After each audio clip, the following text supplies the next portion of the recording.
Ke kika ce da ni inda kina nan na daina damuwa. Ke kika ce da ni da ruhi guda muke rayuwa. Ke kika ce da ni za ki zamo mai kore damuwa. Ke kika ce da ni za mu rayu a tare ko ba rabewa. Amma a yau kin sauya, kin sanya ina ta jinya. La la la la la la la la.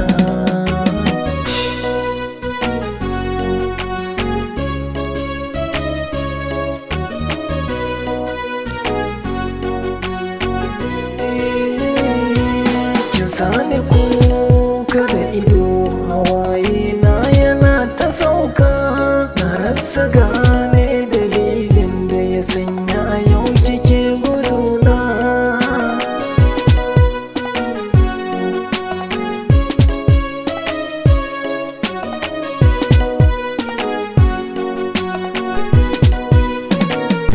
Shigo babu zurfi aka minni a sosai na afka. Na sa kafafu na biyu san banda zaton zana koka. Ashe so yakan zama kiyayya na gaza in faɗaka.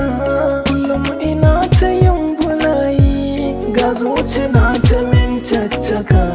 Mai zan faɗa da zaki ɗauka, wata na daina koka. Na so ki zanne ni ta gomashin da zana ribata a ƙauna.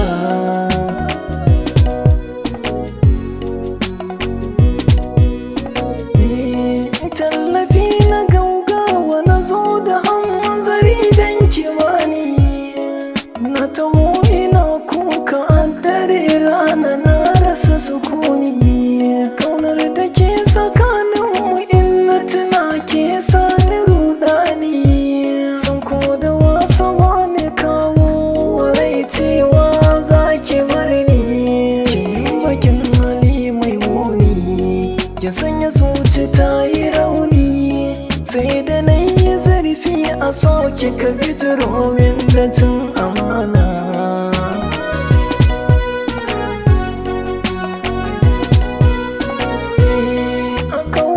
Kina riga na kai makura ba zancen kiyasi. Da an kalle ni za a gane babu bidar jin ba'asi. Tunani na ya kulle ban gane komai ko da guren darasi. Nuna son kulle san ban lura da zuwar akasi.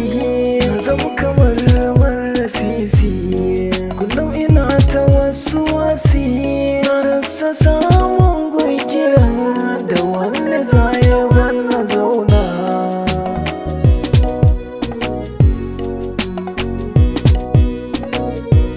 Na fawwala wa rabbi dukkanin lamura na cikin dare da rana.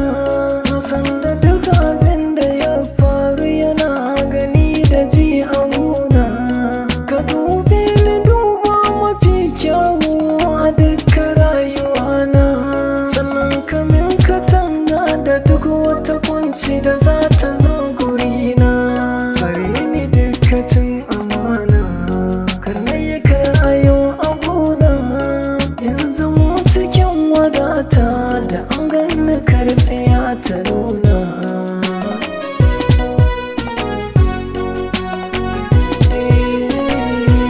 Kin sani kuka da ido, hawaye na yana ta sauka.